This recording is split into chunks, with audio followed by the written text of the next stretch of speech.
Somos discípulos, estudiantes de por vida de las Sagradas Escrituras, la cual es para nosotros la única verdad absoluta, la única autoridad absoluta en lo moral y espiritual, el manual de vida, que nos corrige e instruye cómo vivir y sobre todo nos revela Dios Padre, Dios Hijo y Dios Espíritu Santo y todo lo que nos han concedido. Somos Iglesia, parte de esa expresión máxima y visible del único y eterno Dios, parte de la reserva moral y espiritual del Señor en esta generación. Somos enviados por Dios a anunciar la buena noticia de reconciliación, el Evangelio, para cada persona, para todas las generaciones. Somos una casa de adiestramiento y adoración. Nos congregamos como parte de la gran familia de Dios en esta tierra para darle el lugar de honor que solo le pertenece a Dios eterno, en forma individual y colectiva en nuestra vida. Somos Igle Cuadra.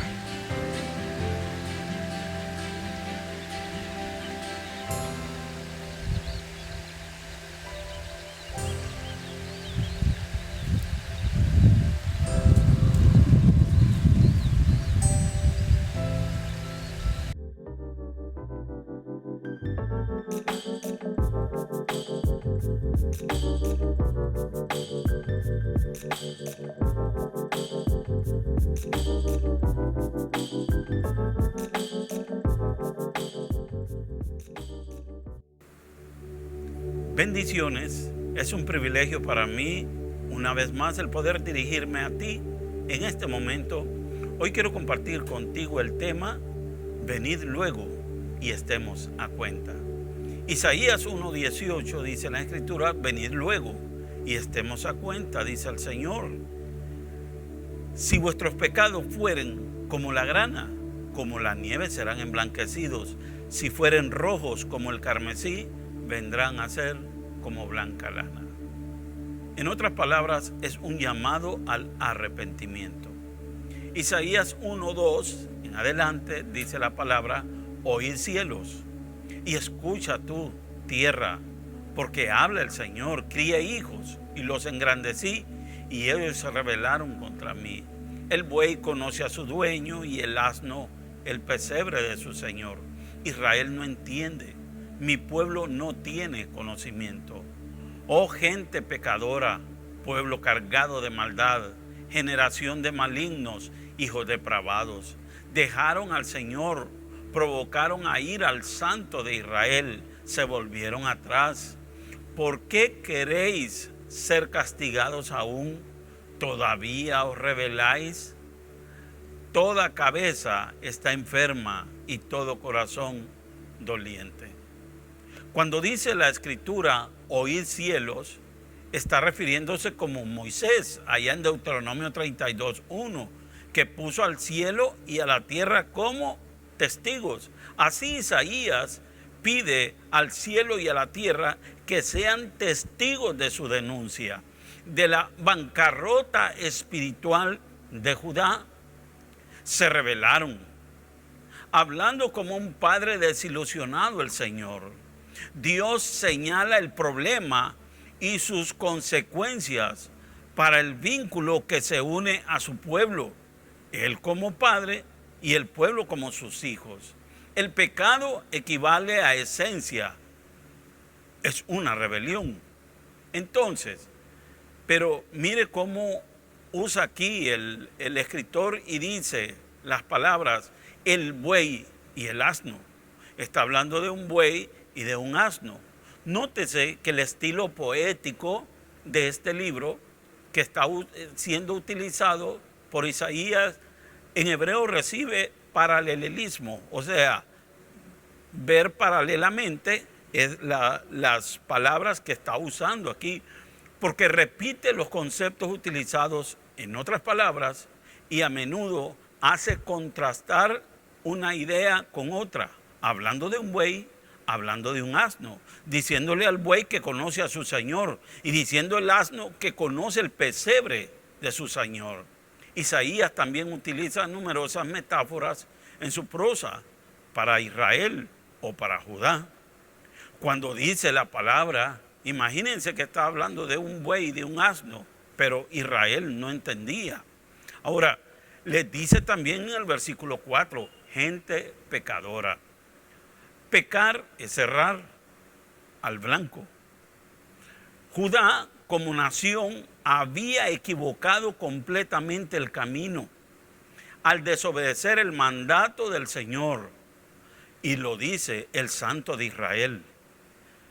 Me llama la atención aquí cuando dice el Santo de Israel, porque es una modalidad favorita utilizada por el profeta para llamar al Señor. Lo hace en varias ocasiones, llamándolo el Santo de Israel. Dios se revela a sí mismo como el Santo a una nación pecadora, a una nación que anteriormente leímos en las Escrituras que está hablándole de desobediencia. Entonces, la naturaleza de este pueblo era de pecado, pero la naturaleza de nuestro Dios es un Dios santo. Vamos a ver lo que dice la Escritura en cuanto a esto. Primera de Pedro 1:15 dice la palabra, vamos a verlo. Sino como aquel que os llamó es santo, sed también vosotros santos en toda vuestra manera de vivir.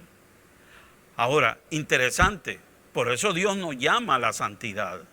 Por eso Dios llama al pueblo a la santidad. En el versículo 5 les dice, toda cabeza está enferma. Y ahí usted lo puede ver cuando dice, la cabeza está enferma. Esto da una idea de depravación total. Si la cabeza estaba enferma, por ende todo el cuerpo estaba enfermo.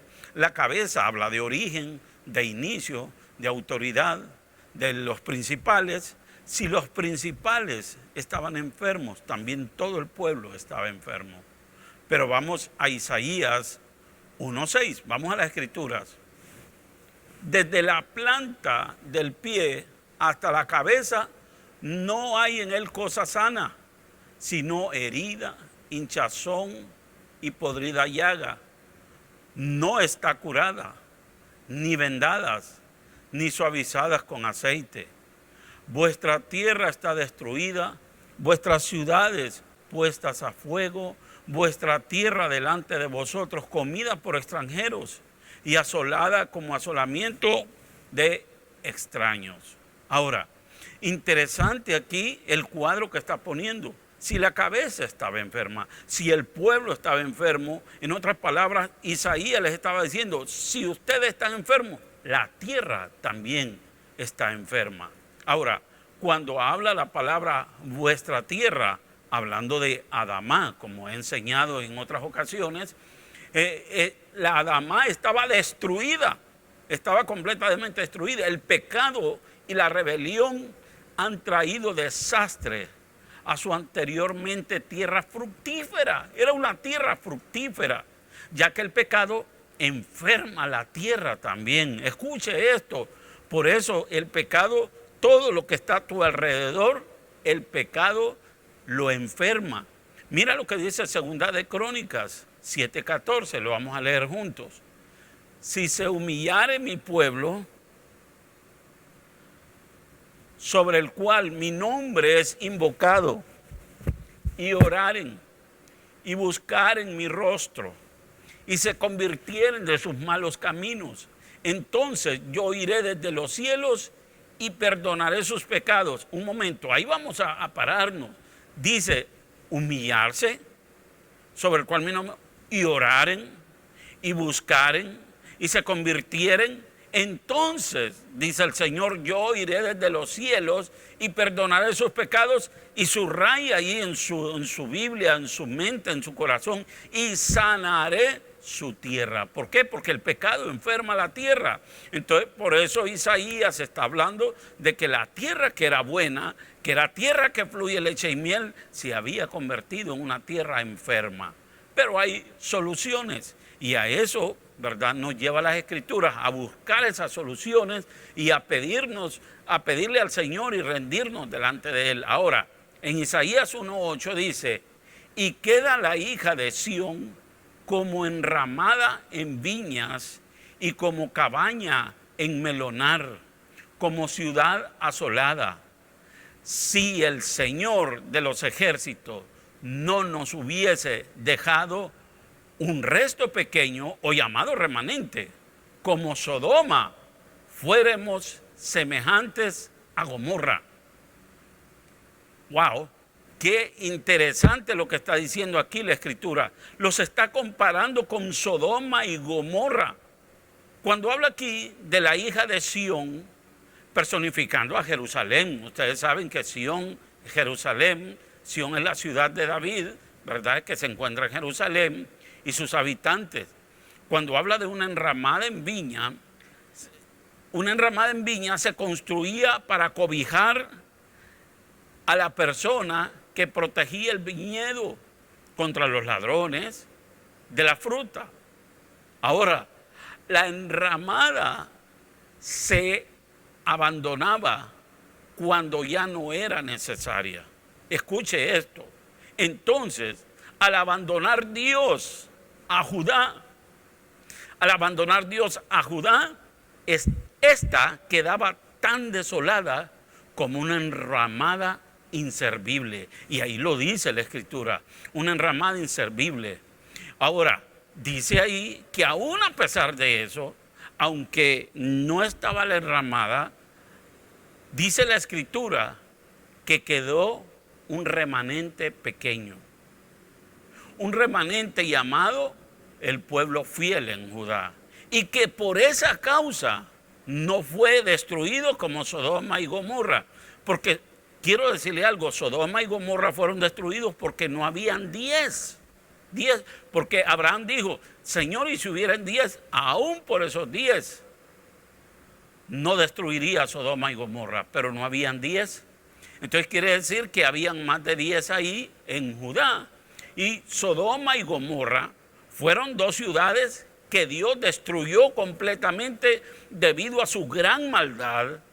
Se mencionan en otras partes de la Biblia como ejemplos de castigo de Dios por el pecado. ¿Por qué? Porque así los estaba comparando. Ahora, mira lo que dice Jeremías 50:40. Vamos a Jeremías. Como en la destrucción que Dios hizo de Sodoma y de Gomorra y de sus ciudades vecinas, dice el Señor, así no morirá ahí hombre, ni hijo de hombre la habitará. Perdón, ahí no morará, ni la habitará. ¿Por qué? Porque quedó completamente devastada. Ahora mira lo que dice Judas 1:7.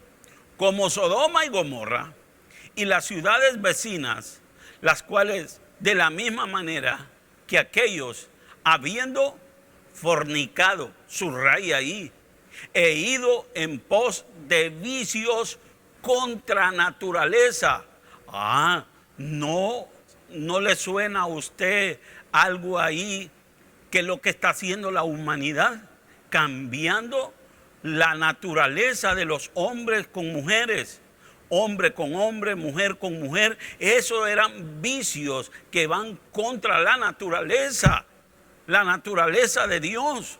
Y fueron puestas, por ejemplo, sufriendo el castigo del fuego eterno. Y por eso Dios destruyó a Sodoma y a Gomorra. Entonces le estaba diciendo que por ese pueblo, por ese remanente de esas mínimo 10 personas que habían quedado, que eran más de 10 personas, entonces les dice, no han sido consumidos. Lo que dice Lamentaciones, por la bondad del Señor no hemos sido consumidos. Isaías 1:10 dice, príncipes de Sodoma, oíd la palabra del Señor, escuchad la ley de nuestro Dios, pueblo de Gomorra. Ahora, note aquí esa conjugación de palabras que hay. Isaías comparó a los gobernantes, a los principales, a los cabezas, como Sodoma, y al pueblo de Judá como Gomorra. Para escuchar lo que Dios quería decir, el pueblo tenía que prestar atención y estar dispuestos a obedecer. Cuando no entendamos el mensaje, quizás se deba a que no estamos prestando atención ni esperamos que Él nos hable. Imagínense hasta dónde llegó Dios a comparar una Sodoma y a Gomorra, diciéndole príncipes de Sodoma, pueblo de Gomorra. Hasta qué situación lo llevó a comparación. ¿Por qué? Por el pecado que había en ese pueblo. Isaías 1:11 dice: ¿para qué me servís? Dice el Señor, la multitud de vuestros sacrificios. Hastiado estoy de holocaustos, de carneros y de cebos, de animales gordos. No quiero sangre de bueyes, ni de ovejas, ni de machos cabríos. ¿Quién demanda esto de vuestras manos cuando venís a presentaros delante de mí para hollar mis atrios? Wow. Dice ahí que estaban haciendo todo eso y estaban destruyendo los atrios, pisoteando los atrios. Y dice el versículo 13, no me traigas más vana ofrenda, el incienso me es abominación, luna nueva y día de reposo, el convocar asambleas, no lo puedo sufrir, son iniquidad vuestras fiestas solemnes, vuestras lunas nuevas y vuestras fiestas solemnes, las tiene aborrecida mi alma, me son gravosas, cansado estoy de soportarlas. ¿Qué cuadro el que está viviendo el pueblo de Israel y qué conducta hacia Dios? Pongamos un ejemplo. Usted tiene su mamá, un hijo se porta tan mal con su mamá, pero en cada cumpleaños le regala un pastel y le dice, madre, te quiero mucho, y mira el pastel, te trae un pastel, y es un hijo desobediente. ¿Qué creen ustedes que va a pasar con ese pastel? Va a aborrecer ese pastel, porque ella no quiere eso. Ella lo que quiere de su hijo es obediencia. Eso mismo estaba pasando con Israel. Dios estaba descontento con los sacrificios, pero no revocaba el sistema de sacrificios, no lo está revocando. Que con Moisés se dio, no estaba revocando. Por el contrario, estaba haciendo un llamado a una fe y a una devoción sincera. Los líderes cumplían con mucho cuidado las tradiciones, los sacrificios, las ofrendas de las celebraciones santas, pero seguían siendo infieles a Dios en sus corazones. Los sacrificios debían ser una señal externa de una fe interna. Repito esto, los sacrificios debían ser señales externas de una fe interna. Pero si faltaba la fe en Dios, las señales externas serían vacías, serían huecas. Entonces, ¿por qué continuaron ofreciendo sacrificios? Como muchos en la actualidad.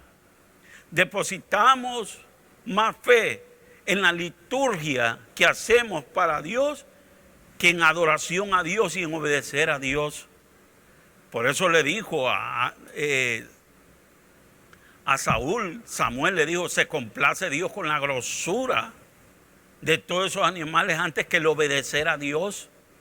El obedecer a Dios es importantísimo. No es que la liturgia o lo que tú haces para Dios no es importante, pero sin obediencia no puedes hacerlo.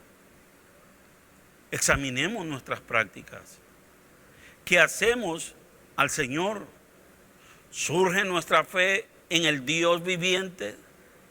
Dios no se complace de nuestras expresiones externas si falta la fe interna.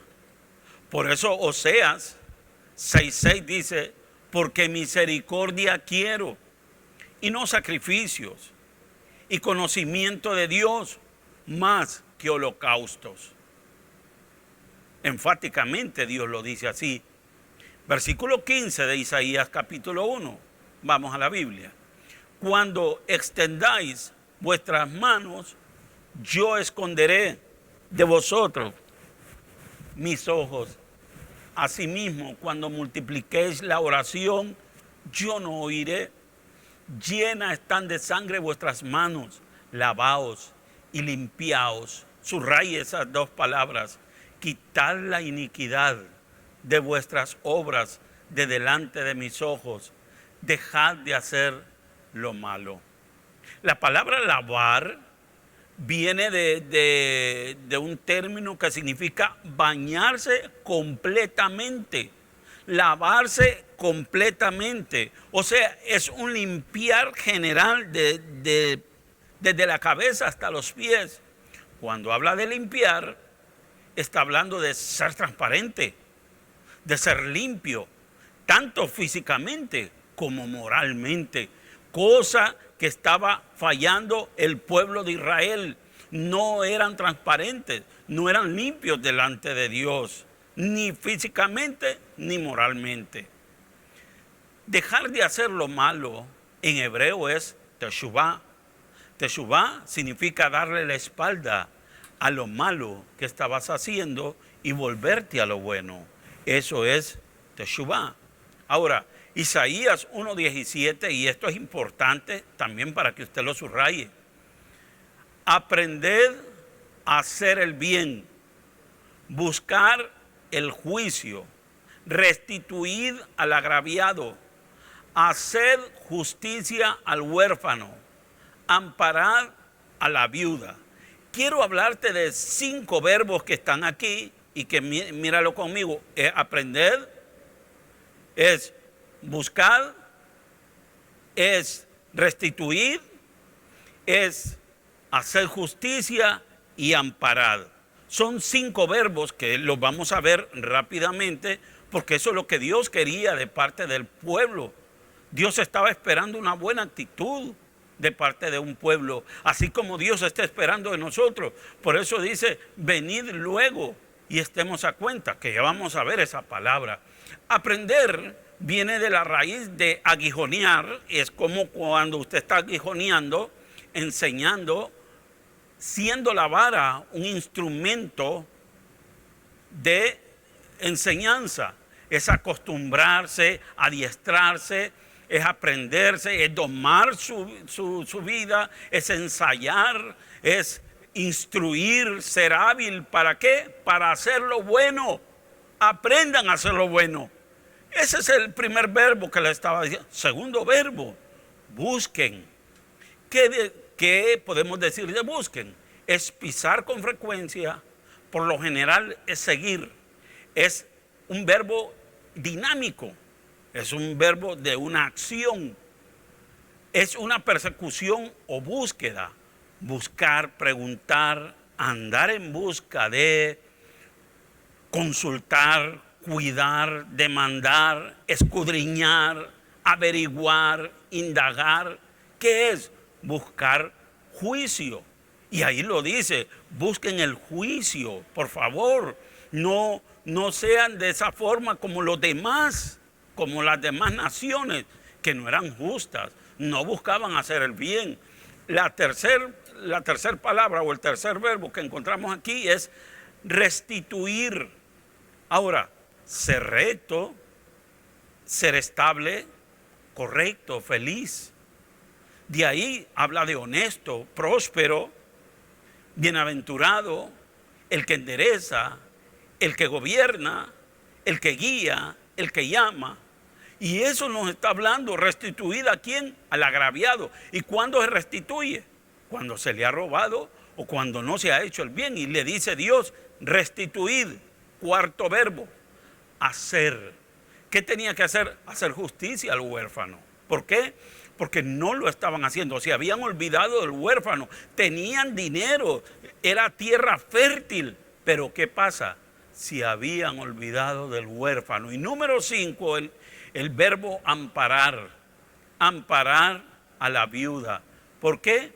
Porque también se habían olvidado de las viudas, de la necesidad del prójimo ahí en esa tierra llamada Israel.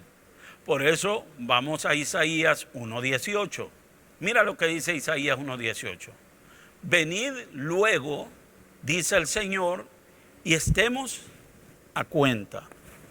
Si vuestros pecados fueren como la grana, como la nieve serán emblanquecidos.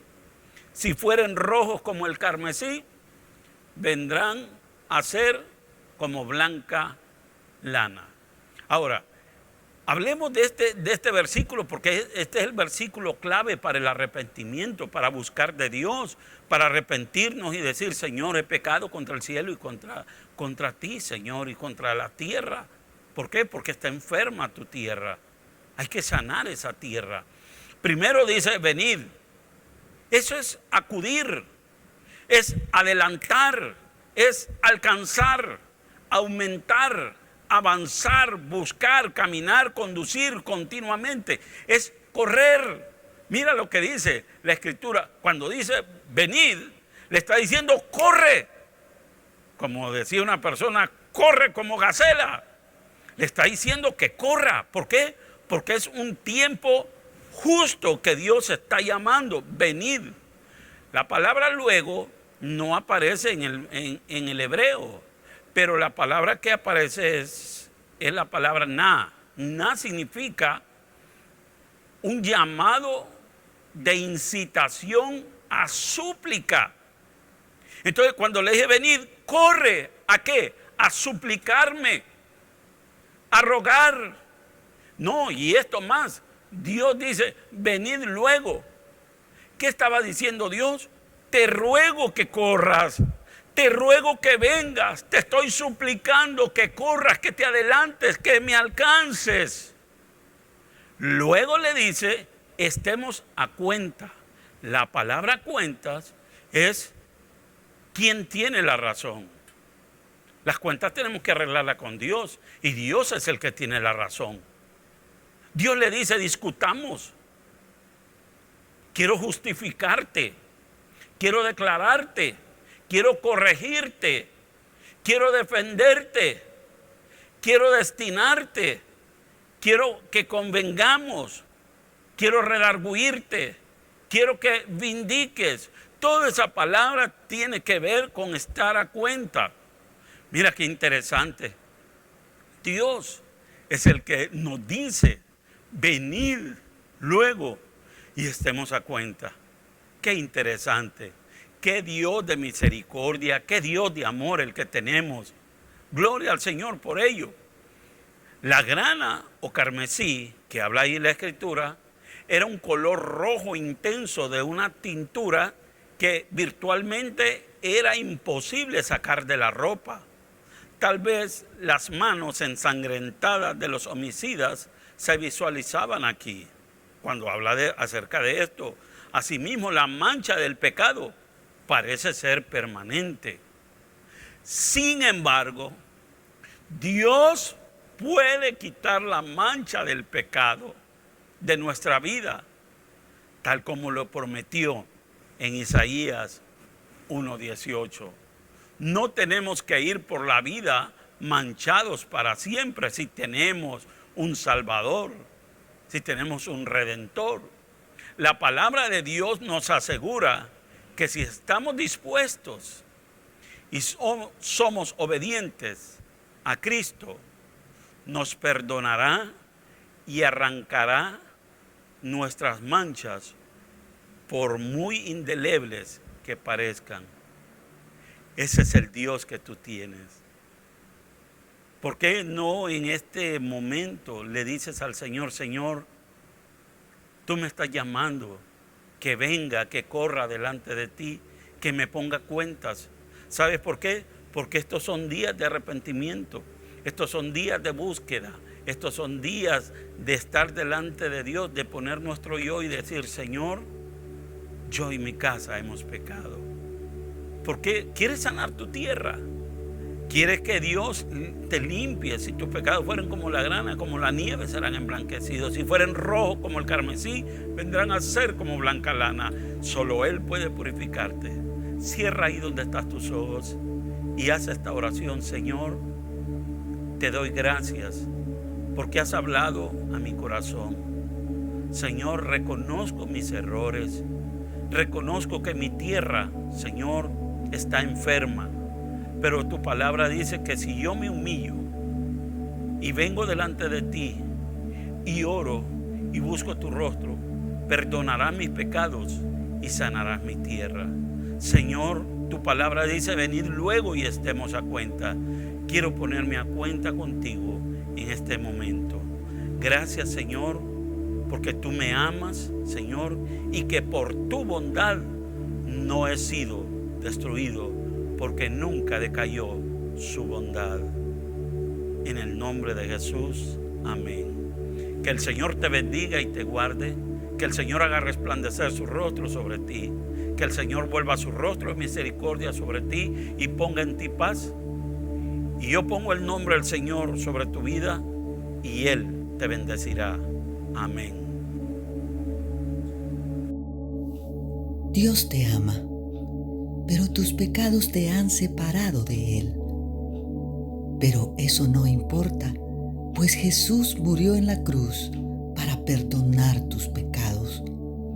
Y por medio de la oración lo puedes recibir en tu corazón como tu Salvador y Señor.